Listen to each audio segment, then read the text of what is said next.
Informasi pertama, pemirsa, upaya evakuasi santri yang masih terjebak di bawah reruntuhan bangunan musola yang ambruk di Pondok Pesantren Al-Khozini, Sidoarjo, Jawa Timur masih terus dilakukan.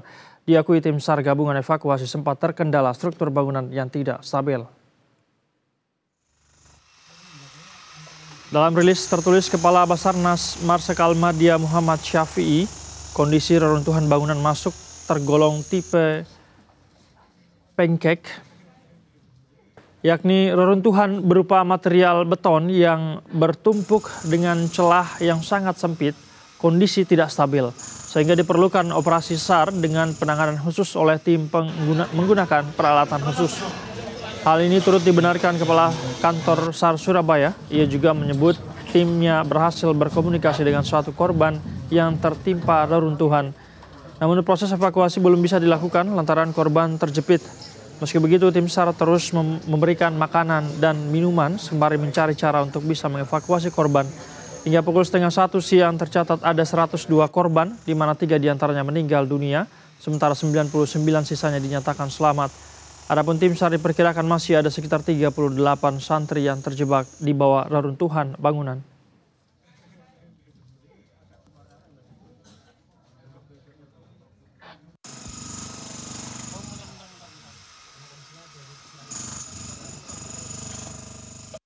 Lubang yang kecil, kemudian kami menyemprotkan untuk oksigen dan juga kami sudah bisa memberikan akses untuk makanan dan minuman. Bahkan tadi terakhir di pukul 11 tadi kami sudah bisa membuka akses yang lebih besar sehingga kami bisa menjangkau korban, tapi masih belum bisa ditarik keluar.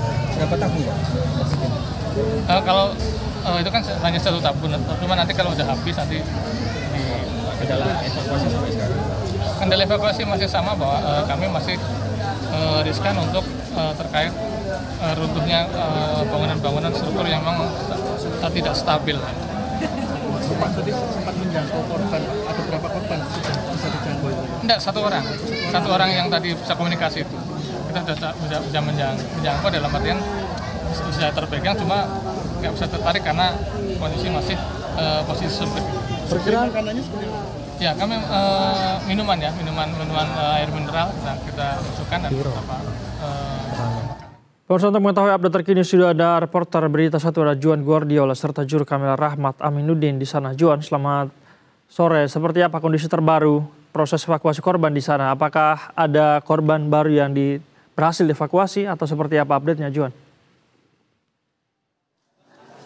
Ya, selamat sore Said dan pemirsa Berita Satu. Hingga pukul 16.33 waktu Indonesia Barat, memang tim SAR gabungan masih terus melakukan proses evakuasi, dan tim SAR gabungan tersebut terdiri dari 56 instansi dan Halo pemirsa, apa kabar Anda? Senang sekali Berita Satu Malam kembali hadir untuk menemani Anda. Masyarakat. Nah, untuk personel yang diturunkan dalam proses evakuasi ini ada sebanyak 332 personel. Dan tampak dari layar kaca Anda di belakang saya, saat ini memang area dari Pondok Pesantren Al-Khozini, Sidoarjo, Jawa Timur telah beri garis pembatas ini guna untuk mencegah terjadinya kerumunan ataupun kepadatan di area pondok pesantren yang saat ini sudah disteril, karena tadi sempat terjadi adanya runtuhan susulan sekitar pukul 10:12 waktu Indonesia Barat. Dan tadi juga sempat warga sekitar yang sedang menonton ataupun juga merupakan kerabat atau keluarga dari para santri atau disebut wali santri ini sempat ricuh akibat terdengar suara gemuruh dari dalam, sehingga pihak dari tim SAR memutuskan untuk memberi garis pembatas yang saat ini dijaga oleh Satpol PP, sehingga yang bisa masuk ke area pondok pesantren hanya pihak-pihak yang memiliki kepentingan. Bahkan awak media pun hanya bisa di luar dari garis batas tersebut. Sementara itu memang Said, hingga saat ini korban yang dicatat oleh SAR Mission Coordinator atau tim SMC ini telah melaporkan hasil rekapitulasi korban sejauh ini ataupun korban sementara yang berjumlah 102 orang maksud kami, dan terdiri dari 99 orang yang dinyatakan selamat dan 3 orang yang dinyatakan meninggal dunia. Dari 102 orang tersebut, 34 orang dilarikan ke RSUD Sidoarjo dan 38 ke RS Siti Hajar, dan juga ada 4 orang yang dilarikan ke RS Delta Surya.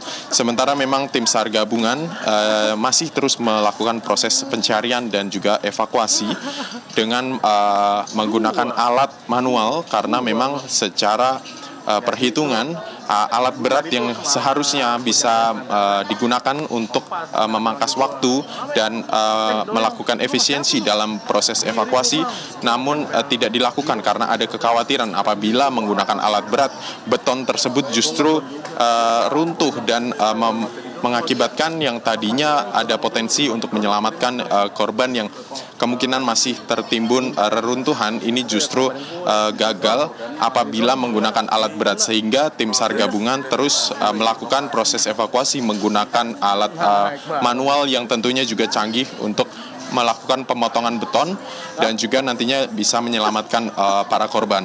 Sementara itu memang hingga saat ini diperkirakan ada sekitar 38 orang yang masih di dalam reruntuhan, namun itu belum bisa dipastikan karena itu hasil spekulasi yang tadinya ada sekitar 140 orang di dalam gedung musola di kawasan di lingkungan Pondok Pesantren Al-Husani.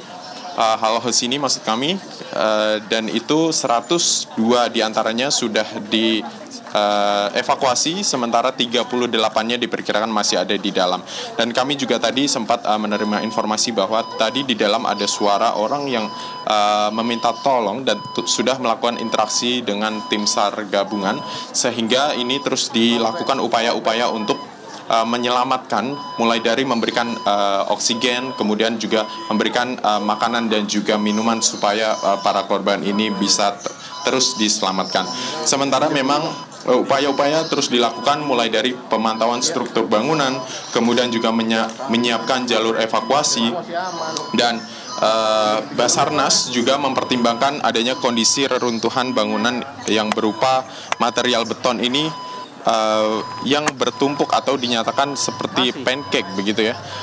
Kemudian dimungkinkan masih ada korban yang bisa diselamatkan oleh tim SAR gabungan melalui penanganan khusus oleh tim dengan peralatan khusus, sehingga nantinya ini diharapkan masih ada korban yang kemungkinan ada di dalam ini bisa segera diselamatkan. Sementara tadi juga ada beberapa tokoh ataupun juga pejabat yang hadir dalam meninjau secara langsung di Pondok Pesantren Al-Husini ini, mulai dari Wakil Gubernur Jawa Timur Emil Dardak, kemudian juga ada Kapolda Jawa Timur, dan juga baru saja sore hari ini ada mantan Menteri Sosial Tri Risma Haryani yang juga ikut meninjau bagaimana lokasi dari peristiwa runtuhnya bangunan 3 lantai ini yang mengakibatkan adanya korban luka-luka dan korban meninggal dunia. Sementara demikian, Said, kembali ke Anda. Baik, Juan, masih ada sekitar 38 korban yang kemungkinan ya masih tertimbun di dalam reruntuhan ini. Terima kasih atas laporan Anda, kita akan terus memantau update-nya. Terima kasih Juan Giordiola dan juru kamera Rahmat Aminuddin melaporkan langsung dari Sidoarjo. Selamat kembali.